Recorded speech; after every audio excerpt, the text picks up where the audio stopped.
Hello everyone, good evening, welcome to Glance Academy. दोस्तों, इस class में हम लोग कवर करेंगे आर के पीवाईक्यूज, जो कि 2010 से लेकर 2021 तक के पूरे पीवाईक्यूज कंप्लीट हैं। और इसमें आपके प्रीलिम्स वाले पीवाईक्यूज होने के साथ साथ मेंस के भी जो पीवाईक्यूज हैं वो भी इंक्लूडेड हैं पूरी तरीके से हैंड रिटन नोट्स में।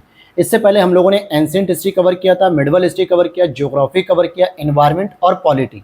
तो आज हम लोग कवर करेंगे मॉडर्न हिस्ट्री। हालांकि मॉर्निंग में आना था लेकिन ये क्लास नहीं आ पाई थी तबीयत खराब होने की वजह से।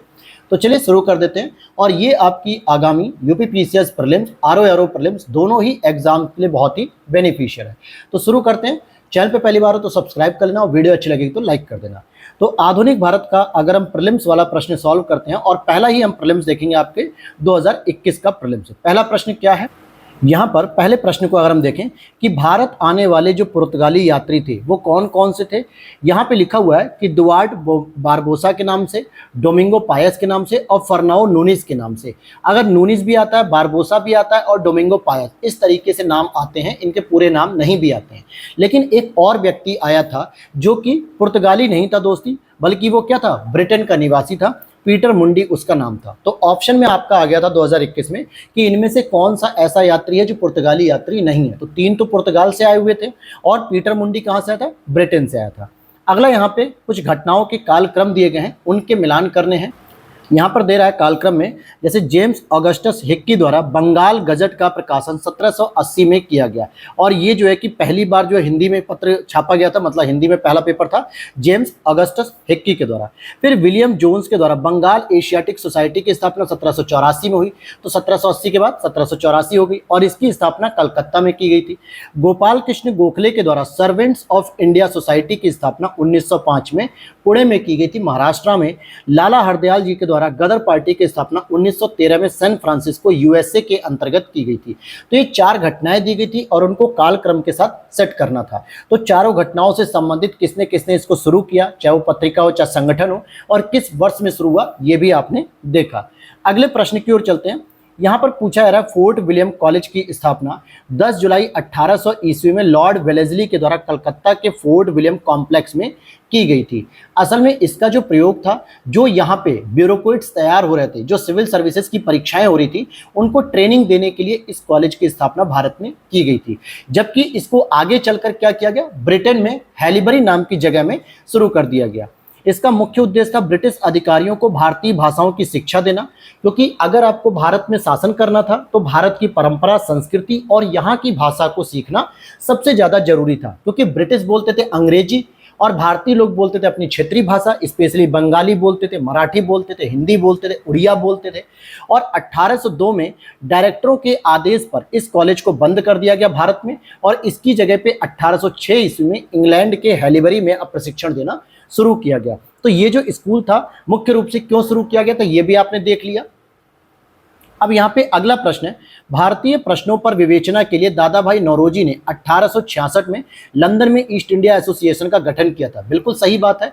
भारतीय प्रश्न का यहाँ पर मतलब है क्योंकि जब वो लंदन में दादा भाई नौरोजी जी चुनाव भी जीत के गए थे, ठीक है, चुनाव भी वहां पे वो जीते थे, तो उनका मोटो था, मेन उद्देश्य था कि ब्रिटिश लोगों को यह जागरूक किया जाए या यह बताया जाए कि भारत में कैसे ब्रिटिश के लोग शोषण कर रहे हैं, किस प्रकार से जो है कि शासन कर रहे हैं, इसकी जानकारी देने के लिए ईस्ट इंडिया एसोसिएशन का गठन किया गया। और वह ब्रिटिश जनमानस को प्रभावित भी करना चाहते थे ताकि ब्रिटिश लोग भारतीय समस्याओं से परिचित हो सकें और जो ब्रिटिश शासक हैं, ब्रिटिश राजा हैं, उनके खिलाफ आवाज उठाएं कि भाई भारतीयों के साथ इस तरीके का बर्ताव क्यों कर रहे हो, अपने बर्ताव में सुधार करो।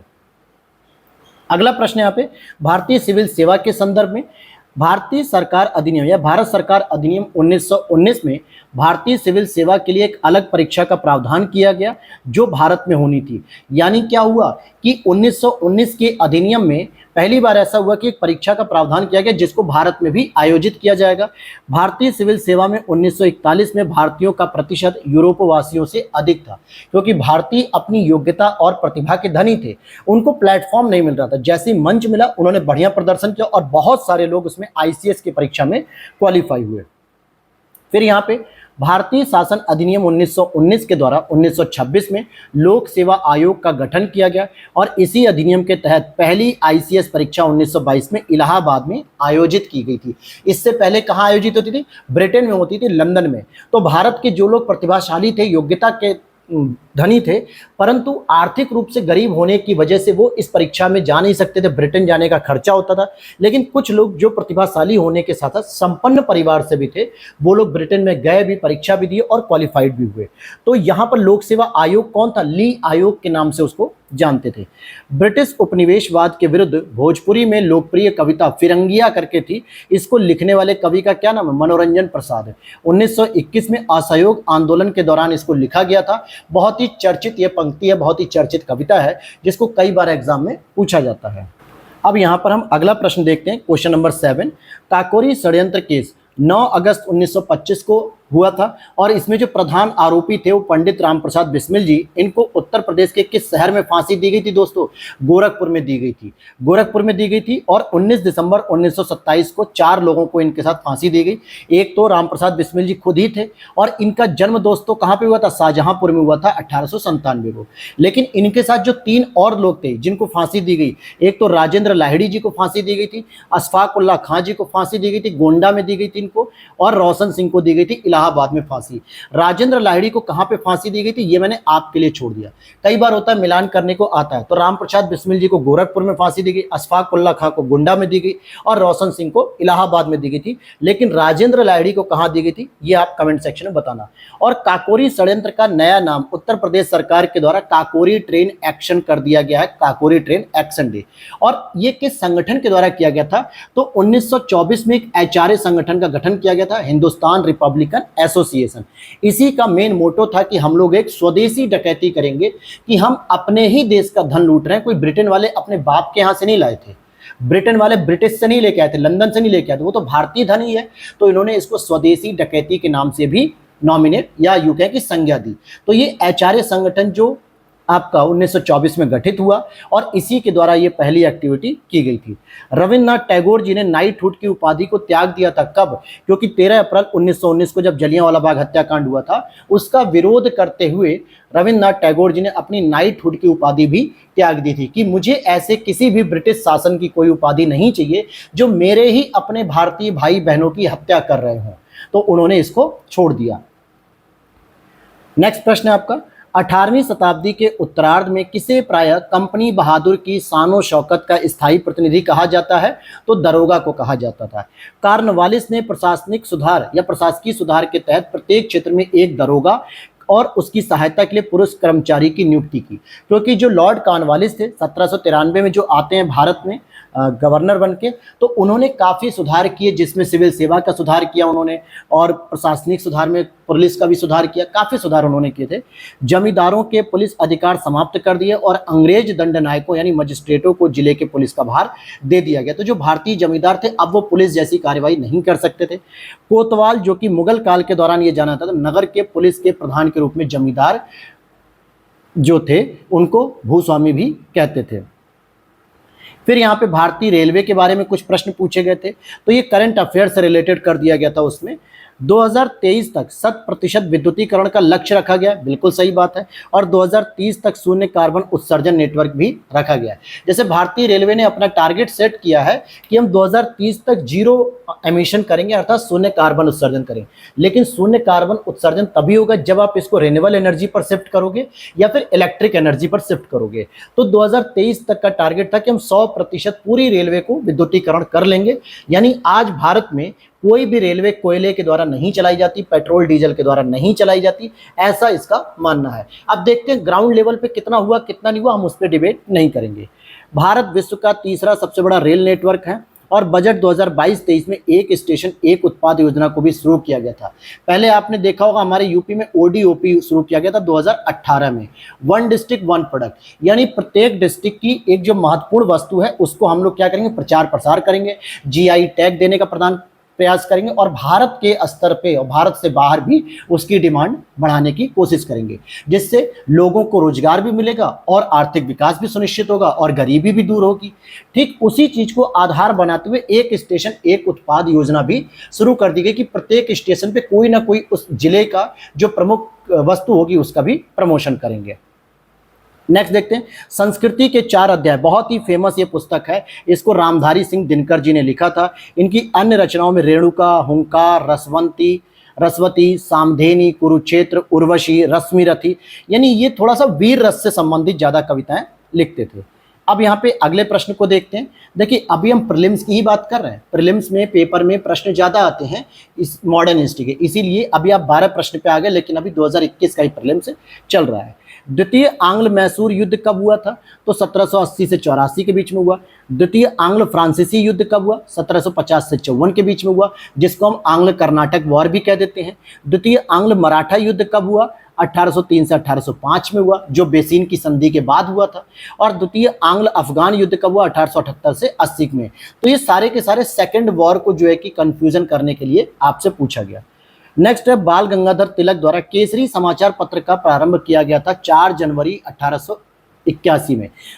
देखा जाए तो बाल गंगाधर तिलक ही पहले ऐसे व्यक्ति होंगे जिनको किसी भी देशद्रोह जैसे मुकदमे में फांसी की मतलब जेल की सजा सुनाई गई थी, क्योंकि इन्होंने केसरी में जो है कि काफी गुणगान किया था, छत्रपति शिवाजी की भावना को भी जो है कि प्रोत्साहित किया, और जिसके बाद चापेकर बंधुओं ने आके हत्या कर दी थी एक अंग्रेज अधिकारी की।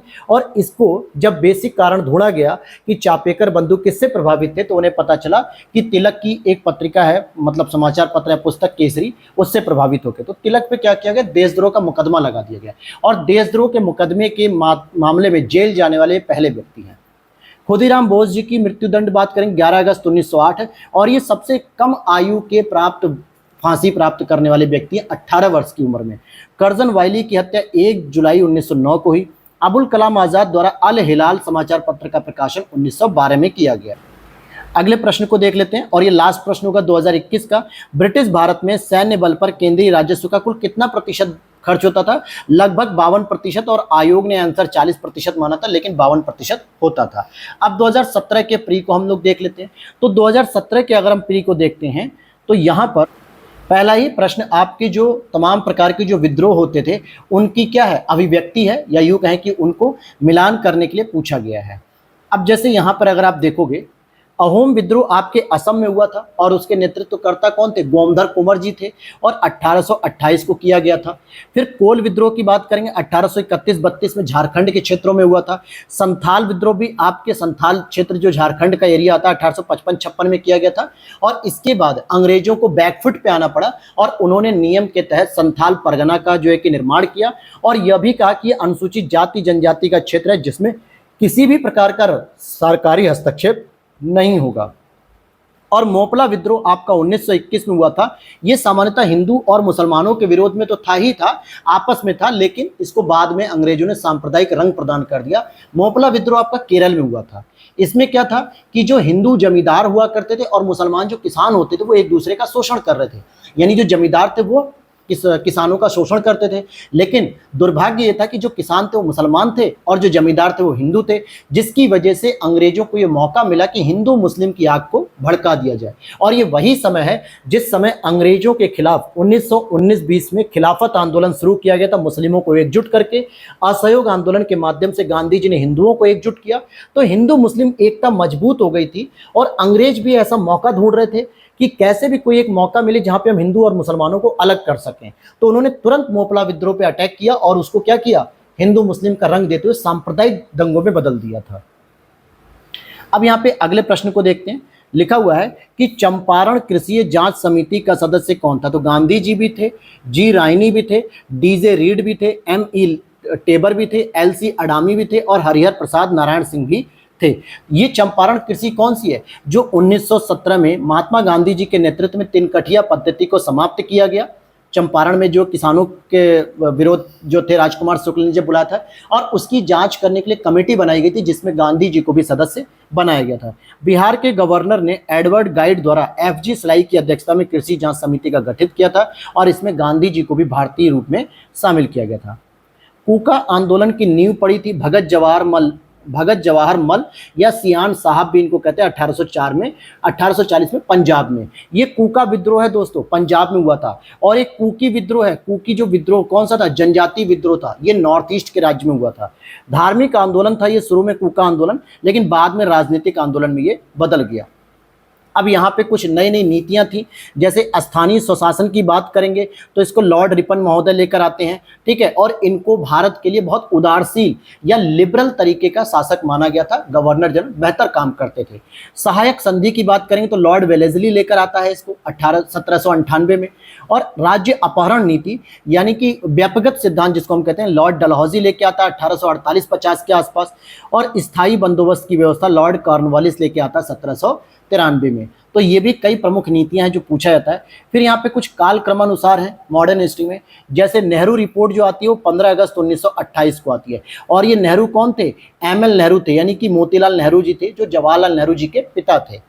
गांधी इरविन समझौता जो होता है 5 मार्च 1931 को होता है। द्वितीय गोलमेज सम्मेलन में 7 सितंबर से दिसंबर 1931 तक होता है। और सांप्रदायिक पंचायत यानी कि कम्युनल अवार्ड को लाया गया 16 अगस्त 1932। और इसी के विरोध में 24 सितंबर 1932 को एक पूना पैक्ट होता है, जो गांधी जी और अंबेडकर जी के बीच में एक समझौता होता है। सुभाष चंद्र बोस जी के राजनीतिक गुरु कौन थे दोस्तों, सीआर दास थे। और इनका उपनाम था देशबंधु। सीआर दास का मतलब है चितरंजन दास, चितरंजन दास। फिर यहाँ पे एक ऑपरेशन रूबिकॉन था। रूबिकॉन ये वह कूट शब्द था जिसे भारत में ब्रिटिश सरकार द्वारा किसके लिए प्रयोग में लाया गया था, कि जेल में गांधी के आमरण अनशन के दौरान। यानी ये कहा गया था कि जेल में गांधी जी की हालत बहुत खराब होती जा रही है, ऐसा भी हो सकता है कि गांधी जी मर सकते हैं, तो इसके लिए ऑपरेशन रूबिकॉन वर्ड का यूज किया गया था। हालांकि इस ऑपरेशन रूबिकॉन के तहत अंग्रेज खुद ये चाहते थे कि गांधी जैसे व्यक्ति को मर जाना चाहिए देश से, क्योंकि ये बहुत प्रॉब्लमैटिक है, अंग्रेजों के लिए बहुत प्रॉब्लम क्रिएट करते थे। हमारे भारतीयों के लिए तो बहुत आदर्श थे, बहुत एक बड़े महान व्यक्तित्व थे, संत थे, जो भारत को आज़ादी दिलाने में महत्वपूर्ण भूमिका निभाते थे। लेकिन अंग्रेज ये चाहते थे कि मर जाएं, तो इसी वजह से ऑपरेशन रूबिकॉन शुरू किया गया। लास्ट टाइम तक भी उनकी हालत पे कोई ध्यान नहीं दिया गया। जब उनकी हालत लगातार गिरती जा रही थी, लगातार खराब होती जा रही थी, तब जाके लोगों में जो आक्रोश की आगजनी जैसे हो रही थी, तो अंग्रेजों को लगा कि अगर गांधी जी मर गए तो ज़्यादा स्थिति खराब हो सकती है, जो कंट्रोल से बाहर हो सकती है। तो इसी वजह से उनको फिर तुरंत वगैरह उनको छोड़ दिया गया, जेल से रिहा कर दिया गया। पूना में आगा खां पैलेस में जो है कि आमरण अनशन था, और लिन लिथगो के ये शब्द थे। 1940 में जब ऑपरेशन जीरो के दौरान उनको वो किया गया था, गिरफ्तार किया गया था। आगे देखते हैं यहाँ पे समाचार दर्पण की बात करेंगे तो जेसी मार्समैन लेकर आए थे। मिरातुल अखबार की बात करें जो कि फारसी भाषा में थे, राजा राम मोहन राय जी का था। और केसरी जो कि मराठा में थी, दैनिक रूप से निकलती थी, और मराठा जो कि अंग्रेजी साप्ताहिक थी, तिलक जी की थी। आप देख रहे हैं यहाँ पे केसरी मराठी में निकलती थी और मराठा अंग्रेजी में निकलती थी। और यंग इंडिया ये आपकी किसकी थी, गांधी जी की थी। किसकी, यंग इंडिया गांधी जी की। नेक्स्ट आप प्रश्न देखते हैं, कौन व्यक्ति आज़ाद हिंद फौज से जुड़ा हुआ था, तो यहाँ पे शाहनवाज खान, प्रेम कुमार सौगल, शौकत अली, करतार सिंह, ये सभी लोग आज़ाद हिंद फौज यानी आईएनए से जुड़े हुए थे। इसके बाद काल क्रमानुसार फिर से देखिए, मॉडर्न हिस्ट्री में सबसे अधिक आपसे काल क्रमानुसार वाले ही प्रश्न आएंगे, यानी अगर आपको सारी चीज़ों की क्रोनोलॉजी पता है तो आप इजीली इस चीज़ को कर पाएंगे। जैसे सांप्रदायिक अधिनिर्णय यानी कि कम्युनल अवार्ड जो कि 16 अगस्त 1932 को आया। पूना समझौता इसके बाद हुआ 24 सितंबर 1932 को। तृतीय गोलमेज सम्मेलन हुआ 17 नवंबर 1932 को। अगस्त प्रस्ताव आता है 8 अगस्त 1940 को। और ये लॉर्ड लिनलिथगो के द्वारा लाया जाता है कि द्वितीय विश्व युद्ध में अंग्रेजों की सहायता करने के लिए भारतीय तैयार हो जाए। लेकिन भारतीय ऑलरेडी देख चुके थे पहले विश्व युद्ध में, जब गांधी जी ने इनका सहयोग किया तो कैसर हिंद की उपाधि तो उन्हें मिल गई, लेकिन उन्हें किसी भी प्रकार की रियायत नहीं मिली, भारतीयों को कोई स्वतंत्रता या आज़ादी नहीं मिली जिसका इन्होंने वचन दिया था। तो गांधी जी ने कहा कि भाई एक बार दूध से मैं जल चुका हूं, अब मठा तो मैं फूंक के पीऊंगा। मतलब दूध से जला हुआ व्यक्ति मठा फूंक के पीता है। एक बार आपने मुझे धोखा दे दिया, बार बार नहीं दे सकते कि हम आपको दोबारा द्वितीय विश्व युद्ध में आपका सहयोग करें और फिर आप कहो कि भारतीयों को आज़ाद कर देंगे, फिर वही होगा, आप द्वितीय विश्व युद्ध में जीत जाओगे और फिर हमें आज़ाद नहीं करोगे। तो ये चीज़ें थी। 2016 का री एग्जाम जो आपके 2020 में हुआ था। वीडियो यहाँ तक अगर आपने देखी ली है तो सेशन आपको बहुत इंटरेस्टिंग लग रहा होगा, तो वीडियो अच्छी लगे तो लाइक कर दो दोस्तों। और इसकी पीडीएफ के लिए जो कि पेड पीडीएफ होती है हमारी हैंड रिटन नोट्स वाली, इंपॉर्टेंट है, और वीडियो के नीचे दिए गए व्हाट्सअप नंबर पर आप मैसेज कर लो, वहाँ पर सारे प्रकार की पीडीएफ की जानकारी आपको मिल जाएगी। और सभी पीडीएफ की लगभग क्लासेज आपके यूट्यूब पर आ चुकी हैं फ्री ऑफ कॉस्ट। पूछा जा रहा है भारत में अंग्रेजों की सफलता तथा फ्रांसीसियों की असफलता के कारण क्या थे। जो आंग्ल फ्रांसीसी युद्ध आप देख रहे थे, या कर्नाटक के युद्ध के नाम से, तो बंगाल विजय से अपार धन और जनशक्ति का मिलना, क्योंकि बंगाल में 1757 की प्लासी युद्ध, 1764 के बक्सर युद्ध से अंग्रेज बहुत लबालब थे, बहुत उत्साहित थे और बहुत बड़ा धन संपदा उन्हें प्राप्त हुआ था। अंग्रेजों की बेहतर नौसैनिक ताकत भी थी, यानी कि समुद्री ताकत बहुत अच्छी थी, और इसके अतिरिक्त ऑस्ट्रिया का उत्तराधिकार युद्ध ने भी महत्वपूर्ण भूमिका निभाई, जिसकी वजह से फ्रांसीसियों को पीछे हटना पड़ा। फिर यहाँ पे कुछ विद्रोह हैं। रंपा विद्रोह की बात करेंगे तो ये 1879 से 80 के बीच में हुआ। किस स्टेट में हुआ दोस्तों, ये आप जरा कमेंट सेक्शन में बताना। साउथ इंडिया का स्टेट है, इतना मैंने हिंट दे दिया। पावना किसान विद्रोह की बात करेंगे 1873 से 76 में। बंगाल में नील विद्रोह 1859 से 60 में। जयंतिया विद्रोह आपके मेघालय में गारो खासी जयंतिया जो पहाड़ियां हैं 1860 से 63 में। फिर कुछ संस्थाएं हैं जो भारतीयों द्वारा स्थापित की गई, जैसे इंडियन एसोसिएशन की बात करेंगे तो एस एन बनर्जी, सुरेंद्र नाथ बनर्जी जी ने इसकी स्थापना की थी। पूना सार्वजनिक सभा की बात करेंगे तो एम जी रानाडे, महादेव गोविंद रानाडे जी ने स्थापित किया था। बम्बई प्रेसिडेंसी एसोसिएशन की बात करेंगे तो फिरोज शाह मेहता, हालांकि इनके साथ 3 लोग और थे, के टी तेलंग, फिरोज शाह मेहता, इन लोगों ने इसकी स्थापना की थी। और मद्रास महाजन सभा, ये पी आनंद चार्लू। तो पूना सार्वजनिक सभा अलग है, मद्रास महाजन सभा अलग है। फिर यहाँ पे और भी कुछ संस्थाएं हैं जिनको स्थापित किया गया, जैसे यंग बंग आंदोलन या यंग बंगाल आंदोलन, हेनरी विवियन डेरेजियो। बहिष्कृत हितकारी या हितकारी सभा अंबेडकर जी ने गठित की थी। थियोसॉफिकल सोसाइटी कर्नल अलकाट ने गठित की थी। और United Indian patriotic association, patriotic मतलब होता है देशभक्त, तो ये सैयद अहमद खान, सर सैयद अहमद खान ने। फिर सत्य शोधक समाज जो कि ज्योतिबा फूले ने। अब यहाँ पे देखते हैं लाठी क्लब। लाठी क्लब की स्थापना किसने की थी, तो ये तिलक जी ने की थी। हालांकि तिलक जी का जन्म 1856 में महाराष्ट्र में हुआ था और इनका उपनाम था लोकमान्य। तिलक ने या तिलक के प्रयासों से ही दक्कन एजुकेशन सोसाइटी एवं फर्ग्यूसन कॉलेज की स्थापना की गई। मांडले जेल में उनको रखा गया था, तब उन्होंने गीता रहस्य मराठी भाषा में लिखी। गणपति उत्सव और शिवाजी उत्सव का उन्होंने प्रारंभ किया था बंगाल विभाजन के बाद। और तिलक क्लब, समितियां, लाठी क्लब, अखाड़ा क्लब भी इन सभी के द्वारा स्थापित किया गया।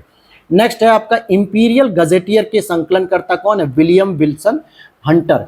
ये हंटर शिक्षा आयोग के अध्यक्ष भी थे 1882-83 में, जो कि एजुकेशन से रिलेटेड था। और बंगाल का सांख्यिकीय विवरण 20 खंडों में इन्होंने प्रकाशित किया था। आजाद हिंद फौज से जुड़े हुए जो व्यक्ति थे, रशीद अली, शाहनवाज, पी के सहगल, गुरुबख्श ढिल्लो। जबकि बीसी दत्त की बात करेंगे तो ये इससे जुड़े हुए नहीं थे। हालांकि आईएनए, इंडियन नेशनल जो आर्मी थी, आजाद हिंद फौज, इसकी अगर हम बात करें तो 1942 में कैप्टन मोहन सिंह के द्वारा गठित किया गया था। और यहाँ पर जो इनके मित्र थे, जापान के सेनापति फूजीवारा, इन्हीं के जो एक दिमाग की उपज, फूजीवारा ने कैप्टन मोहन सिंह को कहा कि आप भारतीयों की ये नौकरी छोड़ दीजिए और अपनी एक सेना गठित करिए जो भारत को आज़ाद करने में मदद करे। 4 जुलाई 1943 को रास बिहारी बोस आईएनए की कमान संभालते हैं, वो एससी बोस को सौंप दी जाती है। 21 अक्टूबर 1943 को सुभाष चंद्र बोस जी ने सिंगापुर में स्वतंत्र भारत की अस्थायी सरकार का गठन किया। इस डेट को याद रख लो क्योंकि ये कई बार एग्जाम में आपसे पूछा जा चुका है।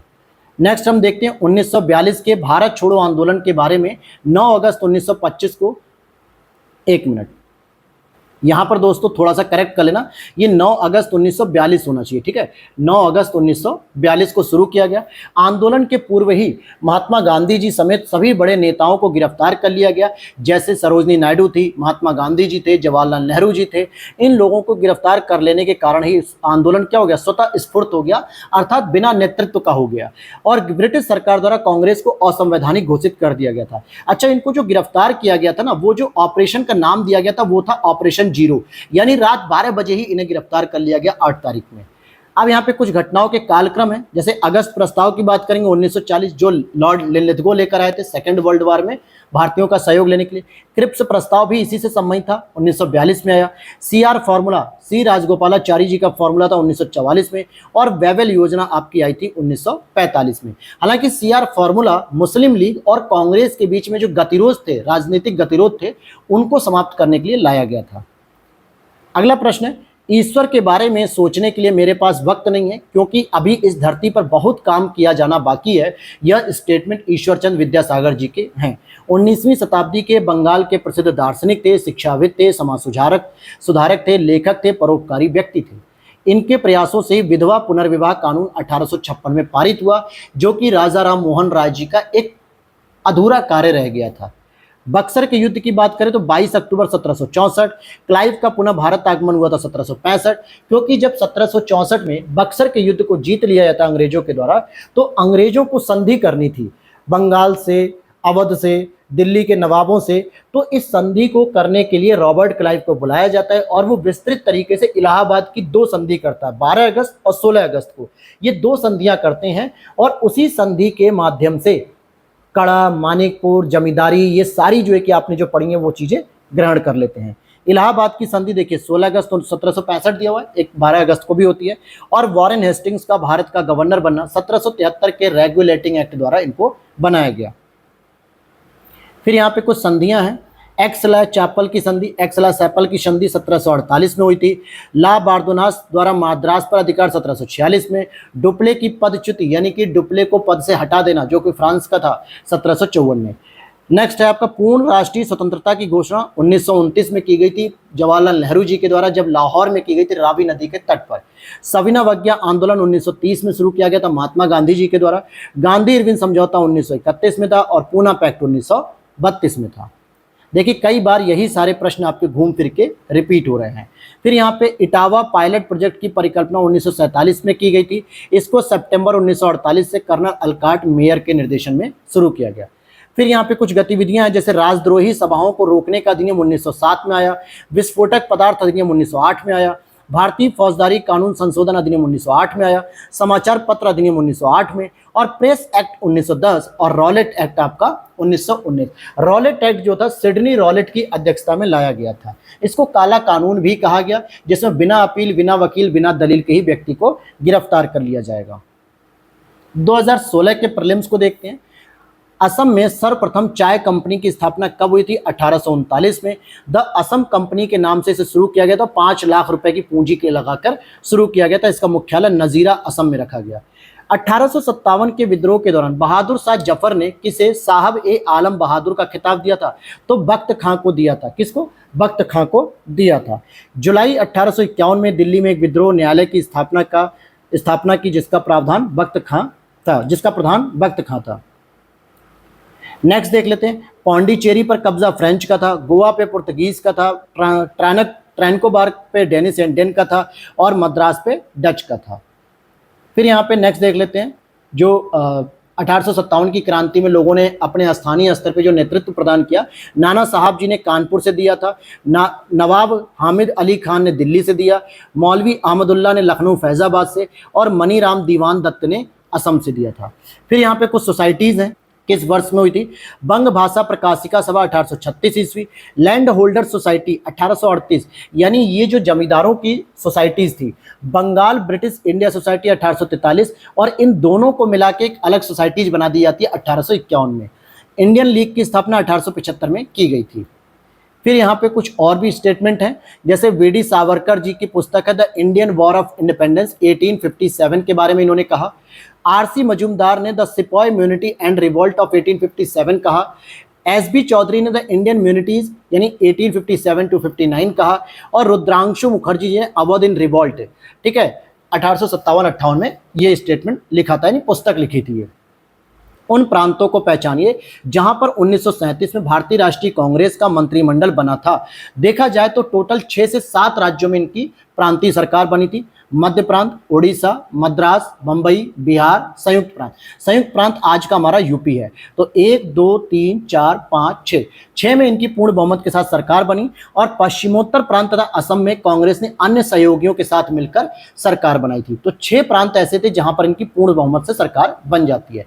केवल और केवल बंगाल में कृषक प्रजा और मुस्लिम लीग, इन दोनों ने मिलकर सरकार बनाई। पंजाब में मुस्लिम लीग और यूनियनिस्ट पार्टी ने मिलकर सरकार बनाई थी, जहां पे कांग्रेस की सरकार नहीं थी। और सिंध में भी कांग्रेस की सरकार नहीं थी।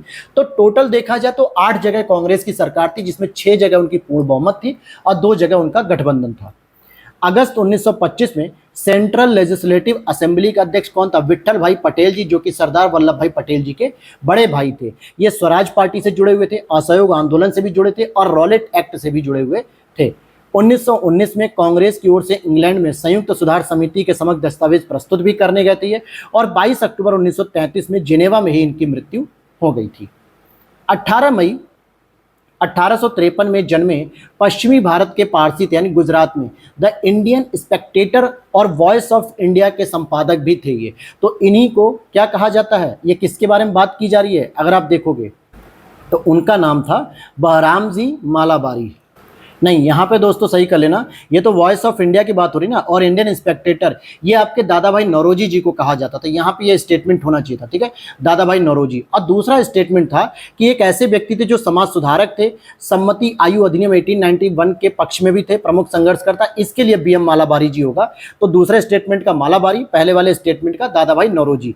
हालांकि सम्मति आयु अधिनियम, जिसको हम एज ऑफ कंसेंट की बात करते हैं, गर्ल्स में 12 वर्ष की उम्र रखी गई थी कि न्यूनतम 12 वर्ष की उम्र होनी चाहिए विवाह करने के लिए, लेकिन तिलक जी ने इसका विरोध किया था। आगे देख लेते हैं यहाँ पर अगले प्रश्न की ओर। देखो, अगर आप लोग PYQs को बहुत अच्छे से डिटेल एनालिसिस कर लेते हो ना, चाहे वीडियोस के माध्यम से, चाहे PDF के माध्यम से, चाहे आपके पास खुद के सोर्स हो, तो ये मान के चलो कि आपको UP PCS में भी बहुत हेल्प मिलेगी और RO में भी, क्योंकि बहुत सारे प्रश्न आपके रिपीट हो जाते हैं सभी सब्जेक्ट्स के मिला के, केवल हिस्ट्री की नहीं, सारे सब्जेक्ट्स की। महात्मा गांधी जी ने दूसरे गोलमेज सम्मेलन 1931 में भारतीय राष्ट्रीय कांग्रेस का प्रतिनिधित्व किया, न कि जवाहरलाल नेहरू जी ने। गांधी जी गए थे लंदन में। गांधी इरविन समझौता जो 5 मार्च 1931 में भारतीय राष्ट्रीय कांग्रेस का दूसरे गोलमेज सम्मेलन में भाग लेना अंतर्निहित था, यानी उस समझौते के माध्यम से तय किया गया कि कांग्रेस गोलमेज सम्मेलन में शामिल होगी, और जो कि 7 सितंबर 1931 से 1 दिसंबर 1931 तक चला। और अन्य समझौते क्या हुए थे गांधी इरविन जी के बीच में, कि सविनय अवज्ञा आंदोलन का स्थगन कर दिया जाएगा, कांग्रेस द्वारा ब्रिटिश सामानों का बहिष्कार अब नहीं किया जाएगा।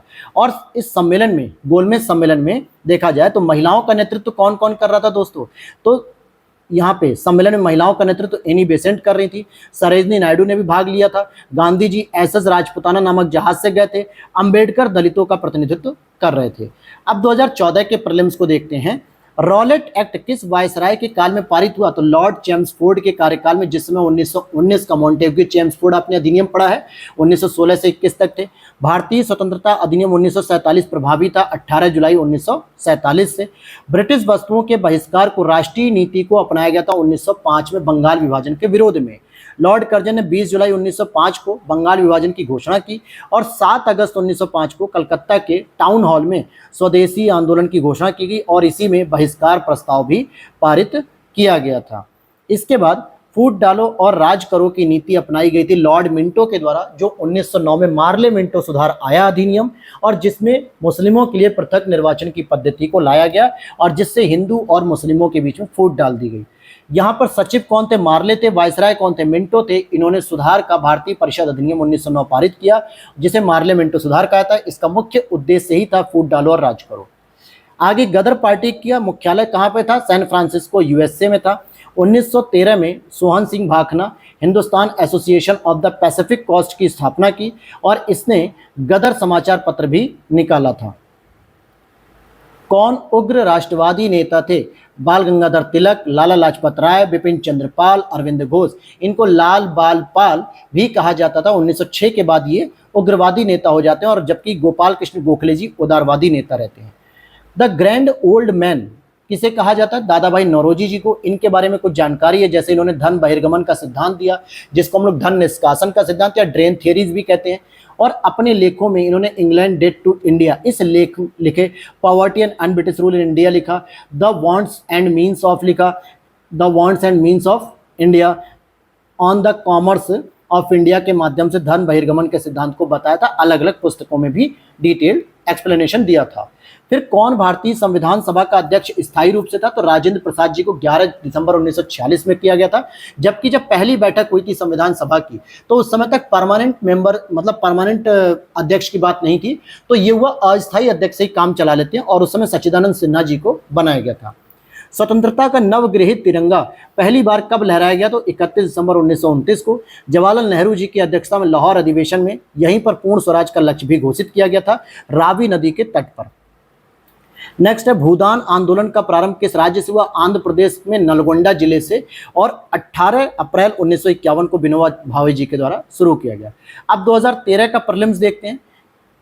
सिख राज्य का अंतिम राजा कौन था, भाई सिख राज्य का अंतिम राजा था आपका दिलीप सिंह, और उसके बाद 1849 में क्या किया गया, 1849 में पूरी तरीके से ब्रिटेन के शासनकाल में अंग्रेजों के शासनकाल में पंजाब को मिला लिया गया। द्वितीय आंग्ल सिख युद्ध 1849 हुआ, जिसमें सिख पराजित हो गए और अंग्रेज जीत जाते हैं। अवध राज्य का ब्रिटिश राज्य में विलय हो गया था कुशासन के आधार पर 1856 में डलहौजी द्वारा किया गया था। कुशासन का आरोप लगाया गया था, एक रिपोर्ट दी थी आउटरम और टेलर ने। इन्होंने रिपोर्ट दी आउटरम और टेलर ने कि अवध में कहीं ना कहीं भ्रष्टाचार हो रहा है, कुशासन हो रहा है, लोगों का ख्याल नहीं रखा जा रहा है, इसलिए अवध को भी आप लोग क्या करो, ब्रिटिश शासन में मिला लो। और अंतिम राजा कौन थे? वाजिद अली शाह। जी हाँ, वही वाजिद अली शाह जिनके नेतृत्व में कथक का विकास हुआ था, कथक का। भगत सिंह ने सेंट्रल असेंबली में बम फेंका था। बटुकेश्वर दत्त के साथ इन्होंने क्या किया था? बटुकेश्वर दत्त के साथ भगत सिंह ने सेंट्रल असेंबली में बम फेंका था। 8 अप्रैल 1929 को इंकलाब जिंदाबाद का नारा भी दिया और उसी समय ये इन्होंने बम फेंका था। लाहौर षड्यंत्र मुकदमे के अंतर्गत कार्रवाई की गई और 23 मार्च 1931 को भगत सिंह, राजगुरु और सुखदेव को फांसी दे दी गई। ऑपरेशन पोलो किससे जुड़ा था? हैदराबाद राज्य में सैनिक कार्रवाई करने समय 13 सितंबर 1948 जब भारत आजाद हुआ तो हैदराबाद का जो निजाम था, जो कि मुस्लिम था, और वहां की जो मैक्सिमम जनता थी, प्रजा थी, वो हिंदू थी। और हैदराबाद का निजाम की जो रियासत थी वो भारतीय एकीकरण में शामिल नहीं होना चाहती थी। वो कह रहा था कि हम स्वतंत्र रहेंगे, क्योंकि जब आज़ादी हुई तो बहुत सारी लगभग 500 प्लस रियासतों को सरदार वल्लभ भाई पटेल जी ने अपने प्रयासों से भारत में एकीकृत किया। लेकिन एक जूनागढ़ की, जो कि गुजरात में आती है, हैदराबाद की और जम्मू कश्मीर, ये 3 रियासतें अपना मुंह फुलाए बैठी हुई थी कि नहीं, हम तो भारत के साथ नहीं जाएंगे। तो ऐसे में पटेल जी ने कहा कि भाई तुम एक तो भारत के बीचों बीच हो और तुम अलग देश रहने की बात कर रहे हो, स्वतंत्र रहने की, ये तो असंभव है। इससे तो भारत का एकीकरण टूटेगा और बाद में बहुत सारे ऐसे विघटनकारी तत्व बनेंगे जो भारत को और विखंडित करेंगे। ऑलरेडी हम पाकिस्तान जैसा एक बड़ा हिस्सा खो चुके हैं, ठीक है, तो अब हम नहीं चाहते। तो तुरंत जो है कि ऑपरेशन पोलो की पुलिस कार्रवाई करी पटेल जी ने और तुरंत वहां के निजाम को तख्ता पलट किया और भारतीय साम्राज्य में उसे मिला लिया गया। इंडिया विंस फ्रीडम, ये पुस्तक भी बहुत आती है, मौलाना अबुल कलाम आजाद जी की है। और अन्य पुस्तकों में अल हिलाल और गुबारे खातिर, ये भी पुस्तकें इन्हीं की है।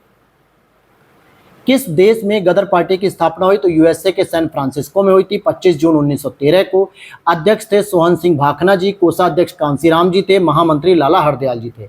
गदर नामक समाचार पत्र 1913 में सबसे पहले उर्दू में आया, फिर गुरुमुखी भाषा में आया साप्ताहिक तौर पे, फिर अन्य भाषाओं में भी इसका पब्लिकेशन शुरू किया गया। तो सोचने वाली बात यह है कि इसको शुरू करने वाले जो नेतृत्वकर्ता थे वो मुख्य रूप से पंजाबी थे, यानी कि सिख लोग थे, लेकिन इन्होंने सबसे पहले जो पुस्तक निकाली वो उर्दू भाषा में निकाली थी। चौरी चौरा किस जनपद में? तो गोरखपुर में है दोस्तों। यहाँ पे 5 फरवरी 1922 को चौरी चौरा हत्याकांड हो गया। एक तरीके से पुलिस को जला दिया गया था, पुलिस थाने को पूरा जलाया गया, 22 पुलिस जलकर इसमें मर गई थी और अभियुक्तों का मुकदमा मदन मोहन मालवीय जी ने लड़ा। हालांकि इससे प्रभावित होकर महात्मा गांधी जी ने अपना असहयोग आंदोलन को स्थगित कर दिया। भारत छोड़ो आंदोलन के दौरान यूपी के किस जिले में समानांतर सरकार की स्थापना की गई थी? बलिया में चित्तू पांडे जी ने 19 अगस्त 1942 को इसकी स्थापना की थी। लखनऊ समझौता दोस्तों दिसंबर 1916 में हुआ था। कांग्रेस और मुस्लिम लीग एक साथ हो गए थे। हालांकि इसी दौरान गरम दल और नरम दल भी कांग्रेस में एक साथ हो गए। चंपारण सत्याग्रह की बात करेंगे, 1917 में तिनकठिया प्रथा को समाप्त किया गया। जलियांवाला बाग हत्याकांड की बात करेंगे तो 13 अप्रैल 1919 को हुआ, जिसमें सत्यपाल और सैफुद्दीन किचलू जी की गिरफ्तारी का विरोध किया जा रहा था यहाँ पर बैठ के। लेकिन यहाँ पर जो हंटर महोदय थे उन्होंने आदेश दिया और फिर हंटर नहीं, जनरल डायर था, उसने गोली चलवा दी। खिलाफत आंदोलन की बात करें तो ये आपका 19 अक्टूबर 1919 को हुआ और यहाँ पे खिलाफत दिवस भी इसको मनाया जाता है। फिर भारतीय राष्ट्रीय कांग्रेस ने अपने किस अधिवेशन में भारत सरकार अधिनियम 1935 को अस्वीकार किया? तो लखनऊ का जो अधिवेशन हुआ था 1936 में, उसमें। उग्रवादी नेता बिपिन चंद्र पाल जी बंगाल पुनर्जागरण के मुख्य वास्तुकार भी थे। कॉमनवेल्थ, ये पत्र किसका? एनी बेसेंट का, जो कि 1914 में प्रकाशित हुआ। प्रथम अखिल भारतीय समाजवादी युवा कांग्रेस के सभापति कौन थे? तो जवाहरलाल नेहरू जी थे और 27 दिसंबर 1828 को कलकत्ता में इसकी बैठक हुई थी। 2010 का री एग्जाम जो था मोहम्मद अली जिन्ना के बारे में, वे 2 राष्ट्र सिद्धांत के समर्थक थे। उन्होंने 1940 में मुस्लिम लीग लाहौर के वार्षिक अधिवेशन की अध्यक्षता की थी। असहयोग आंदोलन में भाग नहीं लिया था और वे सदैव डायरी रखते थे अपने पास। ये स्टेटमेंट गलत है, ऐसा कुछ भी नहीं था। इंकलाब जिंदाबाद का नारा किससे संबंधित है? भगत सिंह जी के द्वारा दिया गया था। हालांकि इसकी रचना मोहम्मद इकबाल जी ने की थी, इंकलाब जिंदाबाद। फिर देखते हैं किस महिला क्रांतिकारी ने दीक्षांत समारोह में अपनी उपाधि ग्रहण करते समय अंग्रेज गवर्नर जो कि कुलाधिपति पर थे उन पे गोली चलाई थी? बीना दास जी ने 1932 में ये हिम्मत जुटाई थी। बंगाल स्वयंसेवक संघ हेमचंद्र और लीला नाग ने कलकत्ता में और श्री संघ ने अनिल राय। 1857 के क्रांतिकारियों में से किसका वास्तविक नाम रामचंद्र पांडुरंग था? तो ये तात्या टोपे जी का था। 18 अप्रैल 1859 को इनको फांसी दी गई। ग्वालियर के पतन के बाद ये नेपाल चले गए और मानसिंह के द्वारा पकड़वा दिया गया, जो कि गद्दारी कर दी गई मानसिंह के द्वारा। 1907 के भारतीय राष्ट्रीय कांग्रेस के सूरत अधिवेशन के अध्यक्ष रास बिहारी घोष जी थे। यह पहले अधिवेशन नागपुर होना था, लेकिन स्वराज शब्द को लेकर कांग्रेस में विभाजन हो गया, जिसकी वजह से फिर इसकी अध्यक्षता रास बिहारी घोष जी के द्वारा की गई थी। अगला प्रश्न यहाँ पे, आजाद हिंद फौज के अधिकारियों के उनके लाभ मतलब किले में चल रहे मुकदमे, जो लाभ किले नहीं होगा यहाँ पे लाल किला होगा, ठीक है, जो लाल किला दिल्ली में मुकदमा चल रहा था, उनके पक्ष में किसने वकालत की थी? तो तेज बहादुर सप्रू ने की थी। हालांकि इनके जो नेतृत्व करता थे भूलाभाई देसाई, जो लीडर वकील थे, और इसी में टीपी सप्रू, तेज बहादुर सप्रू और जवाहरलाल नेहरू जी ने भी इसमें दोबारा वकालत शुरू की थी, जो 1920 में छोड़ दी थी असहयोग आंदोलन के दौरान। और इसमें जो मेन अभियुक्त थे वो कौन कौन थे? प्रेम सहगल, शाहनवाज, गुरुबख्श सिंह या गुरुदयाल सिंह ढिल्लो। मुस्लिम लीग द्वारा किस तिथि को सीधी कार्रवाई दिवस मनाया गया था? तो 16 अगस्त 1946 को इसको प्रत्यक्ष कार्रवाई दिवस के रूप में भी आता है, कहा जाता है। उद्देश्य था कि सांप्रदायिक दंगों, जिससे यह सिद्ध हो जाए कि न हिंदू और मुस्लिम एक साथ नहीं रह सकते हैं। अगला प्रश्न है, भारतीय राष्ट्रीय कांग्रेस के किस अधिवेशन में कांग्रेस अध्यक्ष के चुनाव में सुभाष चंद्र बोस ने पट्टाभी सीतारामैया को पराजित किया? तो यहाँ पे त्रिपुरी अधिवेशन 1939 में किया था, जो कि त्रिपुरी कहाँ पर है दोस्तों? ये एमपी में है, ये त्रिपुरा वाला नहीं, त्रिपुरी की बात हो रही है। और इसे जैसी पट्टाभी सीतारामैया को हराया गया तो यहाँ पे क्या हुआ? गांधी जी ने अपनी हार समझी, क्योंकि जो पट्टाभी सीतारामैया थे गांधी जी के कैंडिडेट थे। सुभाष चंद्र बोस ने अप्रैल 1939 को अध्यक्ष पद से इस्तीफा दे दिया। फिर राजेंद्र प्रसाद को सुभाष चंद्र बोस की जगह अध्यक्ष बनाया गया त्रिपुरी अधिवेशन में।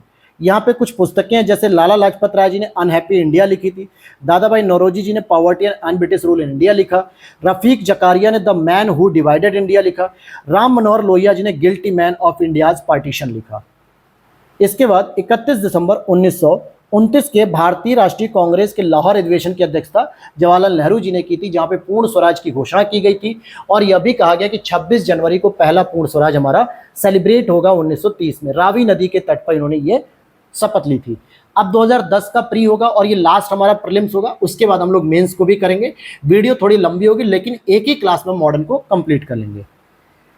किसने भारत सरकार अधिनियम 1935 को गुलामी का अधिकार पत्र या दासता का अधिकार पत्र कहा? तो ये जवाहरलाल नेहरू जी ने कहा था।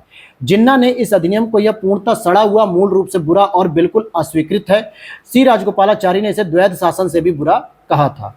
भारतीय राष्ट्रीय कांग्रेस का 1885 28 दिसंबर में महासचिव कौन थे? A O Hume, Allan Octavian Hume.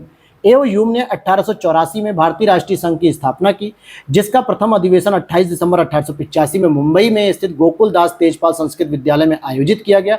Naoroji द्वारा इसका नाम बदल के भारतीय राष्ट्रीय कांग्रेस कर दिया गया। पहले संघ होता था, लेकिन संघ वर्ड को हटा के कांग्रेस कर दिया गया। और ये कांग्रेस जो शब्द था वो अमेरिकी संविधान से लिया गया, क्योंकि वहां पे कांग्रेस का मतलब होता है एकता।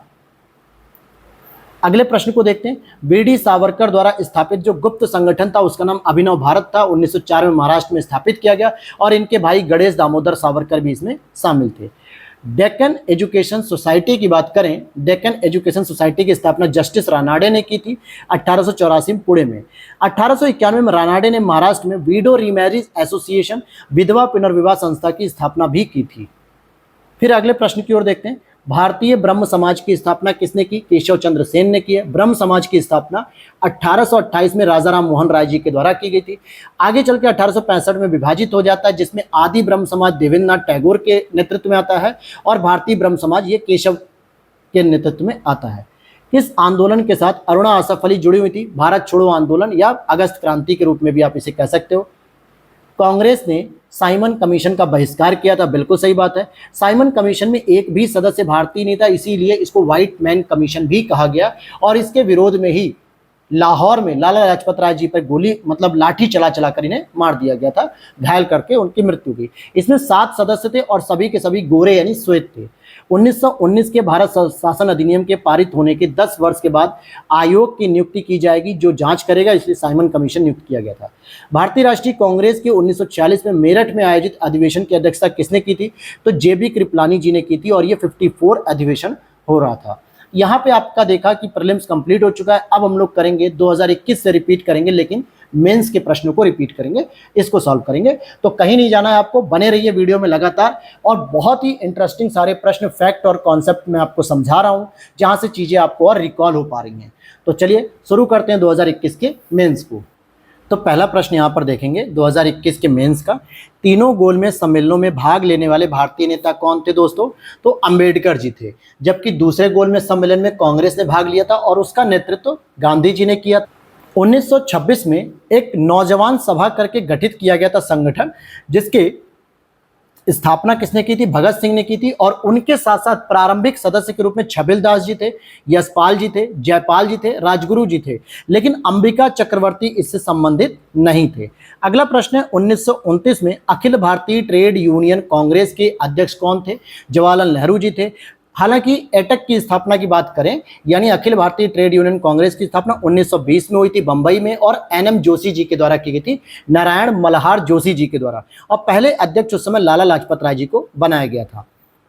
1809 में राजा राममोहन राय जी ने अपनी प्रसिद्ध पुस्तक गिफ्ट टू मोनोथिस्ट, जो कि एकेश्वरवादियों का एक उपहार था, ये किस भाषा में लिखी थी? फारसी में लिखी थी। और 1815 में इन्होंने आत्मीय सभा की स्थापना की, 1828 में ब्रह्म सभा की या ब्रह्म समाज की स्थापना की थी।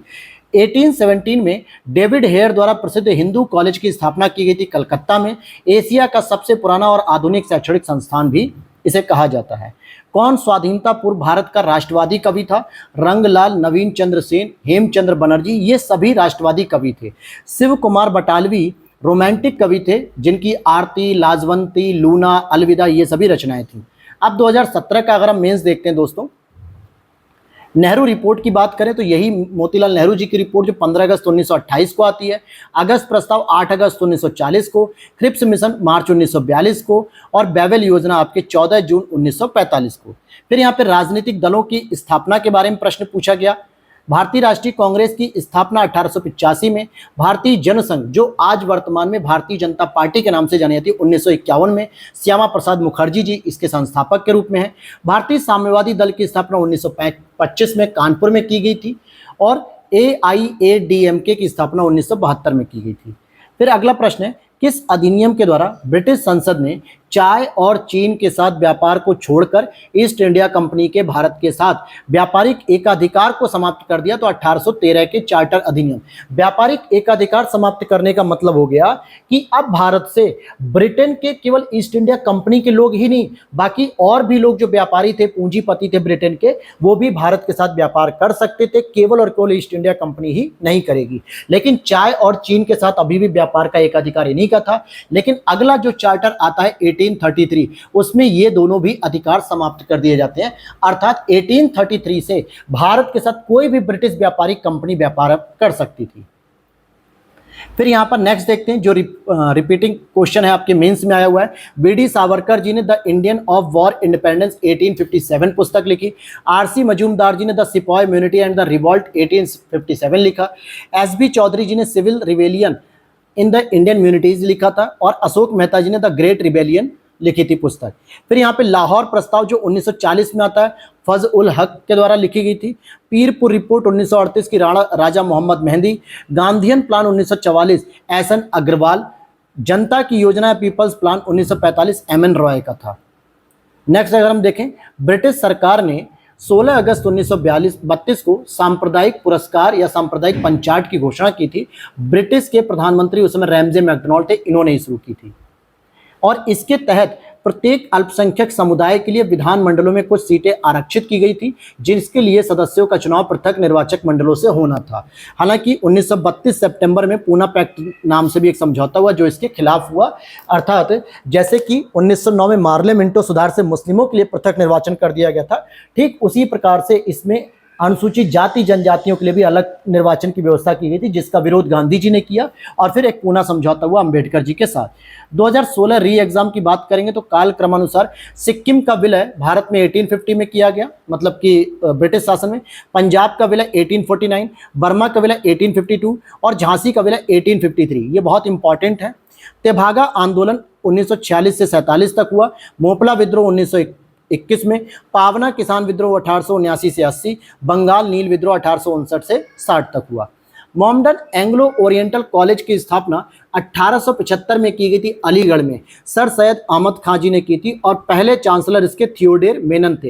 हालांकि यही आगे चल के 1920 में अलीगढ़ मुस्लिम विश्वविद्यालय के नाम से बन जाती है। तो इसकी स्थापना 1875 में मोहम्मडन एंग्लो ओरिएंटल कॉलेज के नाम से हुई थी, जो कि 1920 में फिर क्या बन जाती, अलीगढ़ मुस्लिम विश्वविद्यालय। कुछ संगठन है, जैसे अखिल भारतीय महिला संघ की बात करेंगे, 1927 में स्थापित हुआ। अखिल भारतीय डिप्रेस्ड क्लास संगठन 1925 में। बॉम्बे सोशल रिफॉर्म्स एसोसिएशन 1903 में। The Indian national social conference 1887 में स्थापित हुआ। कौन सर सैयद अहमद खां के साथ यूनाइटेड इंडियन पैट्रियोटिक एसोसिएशन का संस्थापक सदस्य था? तो बनारस के राजा शिव प्रसाद जी इसके संस्थापक सदस्य के रूप में थे।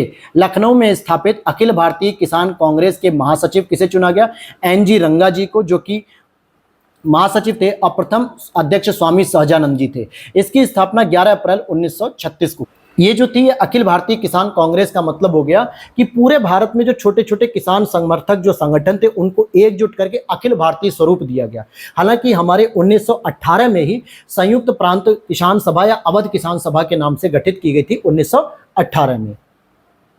फिर यहाँ पे कुछ संपादक या लेखक हैं, उनकी पत्रिका, जैसे अरविंद घोष जी ने वंदे मातरम लिखा, गोपाल कृष्ण गोखले जी ने सुधारक लिखा, एनी बेसेंट ने न्यू इंडिया लिखा और गांधी जी ने यंग इंडिया लिखा। किस क्रांतिकारी नेता ने कलकत्ता से क्रूर पुलिस कमिश्नर चार्ल्स टेगॉर्ट की हत्या का प्रयास किया? गोपीनाथ साहा और बंगाली क्रांतिकारी थे ये।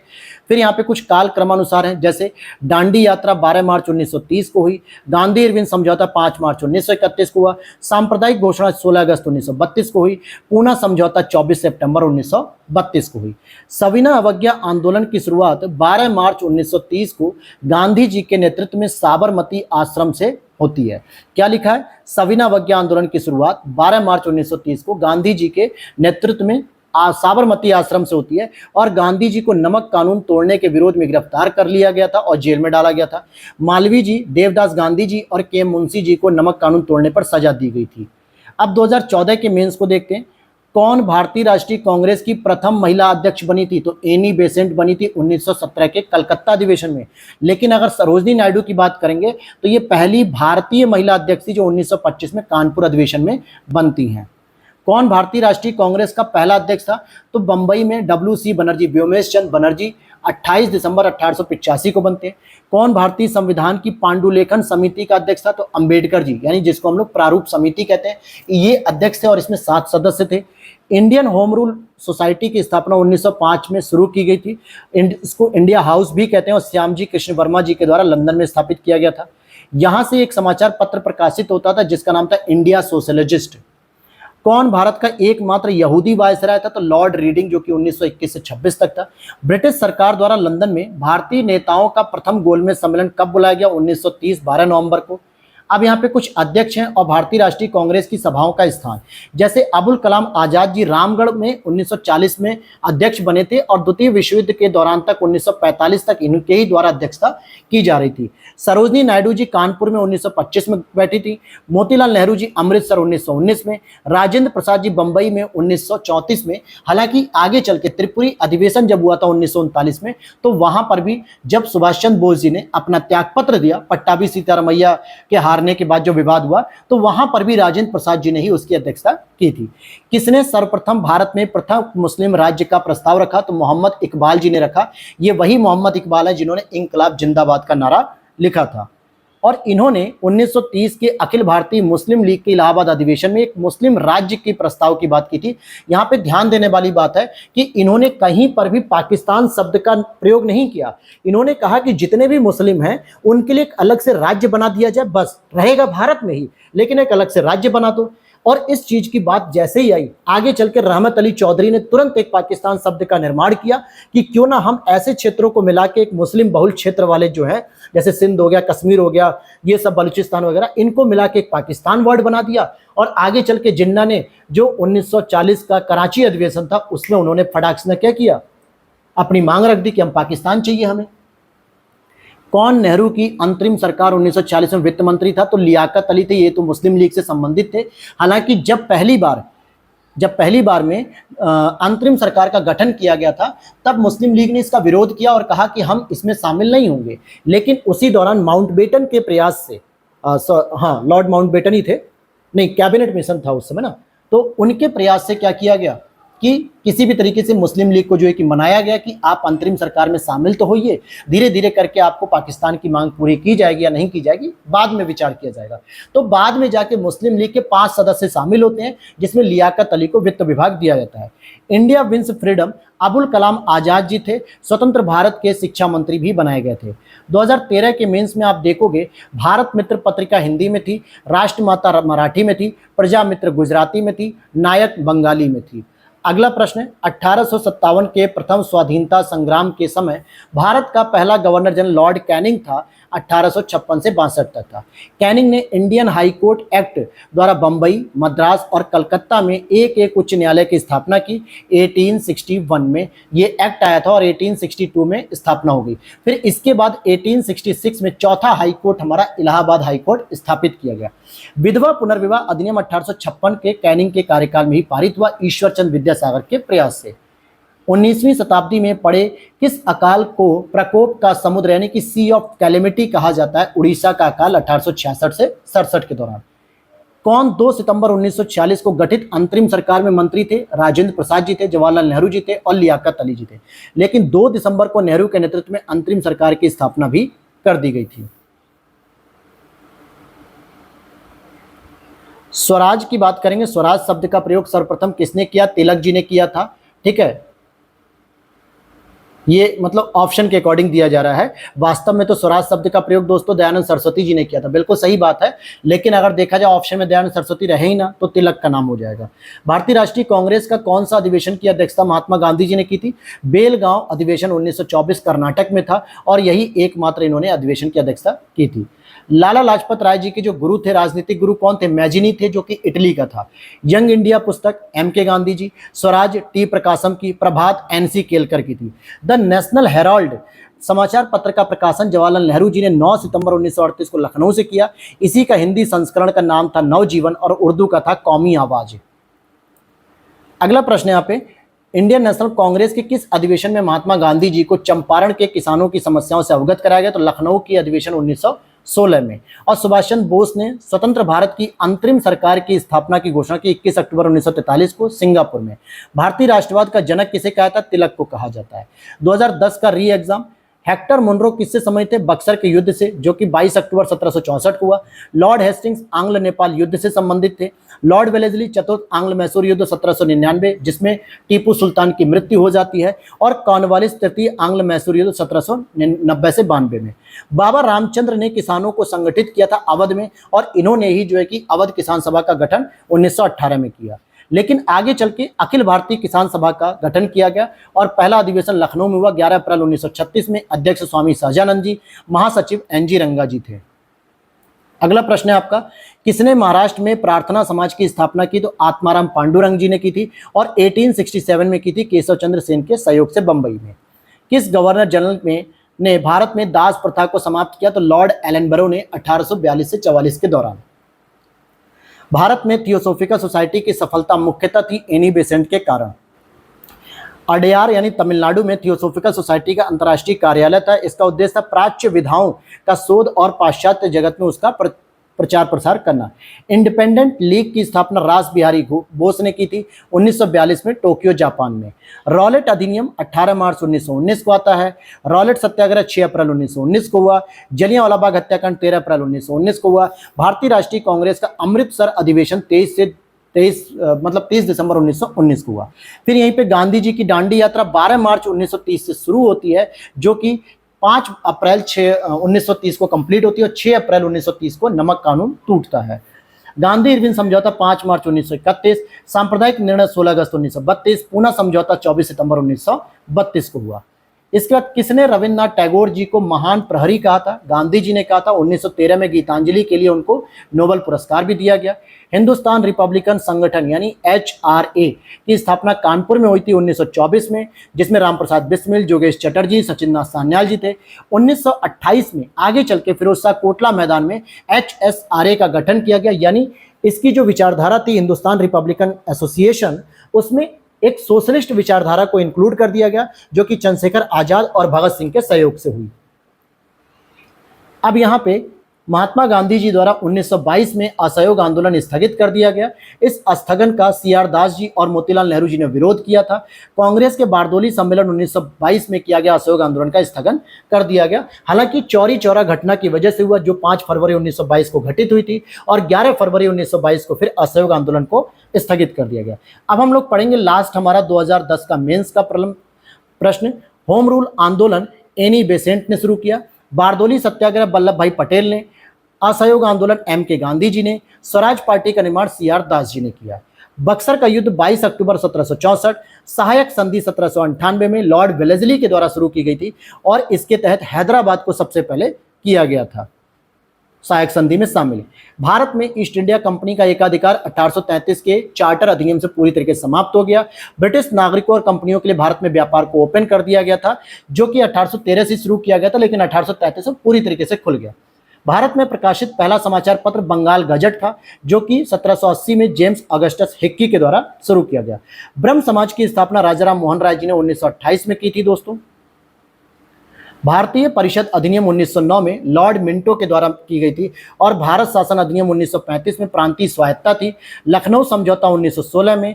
भारत शासन अधिनियम 1919 में द्विशासन पद्धति का आरंभ किया गया। द्वैत शासन राज्यों में शुरू किया गया, जो कि 1935 के अधिनियम से समाप्त कर दिया गया और केंद्रों में फिर द्वैत शासन शुरू हो जाता है। प्राचीन स्मारक संरक्षण अधिनियम 1904 किस गवर्नर जनरल के समय आता है? तो लॉर्ड कर्जन के समय इसको लाया गया। लॉर्ड मिंटो की बात करेंगे तो इन्होंने 1905 से 1910 के बीच में मिंटो सुधार अधिनियम लाया। लॉर्ड हार्डिंग द्वितीय, जो कि राजधानी कलकत्ता से दिल्ली स्थानांतरित की। लॉर्ड लिनलिथगो, जो कि अगस्त प्रस्ताव 1942 में भारत छोड़ो आंदोलन के दौरान लेके आते हैं। बीडी सावरकर द्वारा स्थापित गुप्त संगठन का क्या नाम था? तो ये अभिनव भारत था 1904। पहले इसका नाम मित्र मेला के नाम से था। अनुशीलन समिति का गठन पी मित्रा ने किया था, प्रथमा मित्रा जिसे कहते हैं। और एचआरए की स्थापना 1924 में सचिन नाथ सान्याल, बिस्मिल और भगत सिंह जी भी इसमें शामिल थे। लोक सेवाओं की परीक्षा इंग्लैंड तथा भारत में एक साथ करने की संस्तुति किसके द्वारा की गई थी? मॉन्टेग्यू चेम्सफोर्ड के द्वारा। और जब इसकी रिपोर्ट आई थी तो इन्होंने कहा कि प्रशासन में भारतीयों की भागीदारी बढ़ाने की सिफारिश की थी। उच्च भारतीय सिविल सेवा में 1/3 पदों पर भारतीयों के लिए आरक्षित होने चाहिए, तभी हम भारतीय पद्धति को जान पाएंगे और भारतीय ब्यूरोक्रेट्स के सहयोग से क्या करेंगे? हम भारतीय ब्यूरोक्रेट्स के सहयोग से क्या कर सकते हैं? हम कि भारत पे नियंत्रण कर सकेंगे। पहले विश्व युद्ध के दौरान क्या लिख रहा है? पहले विश्व युद्ध के दौरान राजा महेंद्र प्रताप और बरकतुल्ला की अध्यक्षता में भारत की अस्थायी सरकार कहाँ बनाई गई थी? अफगानिस्तान में बनाई गई थी 1915। 2015 नहीं है दोस्तों, 1915 हो जाता है कभी कभी लिखने में। इंकलाब जिंदाबाद का नारा किससे जुड़ा हुआ है? भगत सिंह से, लेकिन इसकी रचना इकबाल जी ने की थी। और सांप्रदायिक अधिनिर्णय की घोषणा 16 अगस्त 1932 के पश्चात किसे संपादित किया गया? तो पूना समझौता हुआ था 24 अक्टूबर 1932। अच्छा, सांप्रदायिक अधिनिर्णय क्या था? कि प्रत्येक अल्पसंख्यक समुदाय के लिए विधानसभा में कुछ सीटें आरक्षित की जाएंगी और जिसके लिए सदस्यों का चुनाव पृथक निर्वाचन मंडलों से होना था। हालांकि 20 सितंबर 1932 को गांधी जी ने आमरण अनशन पर बैठ गए थे इसके विरोध में, और 24 सितंबर 1932 को मालवीय जी, राजेंद्र प्रसाद, पुरुषोत्तम दास, सी राजगोपालाचारी के प्रयासों से अंबेडकर और गांधी जी के बीच में पूना समझौता संपन्न हुआ।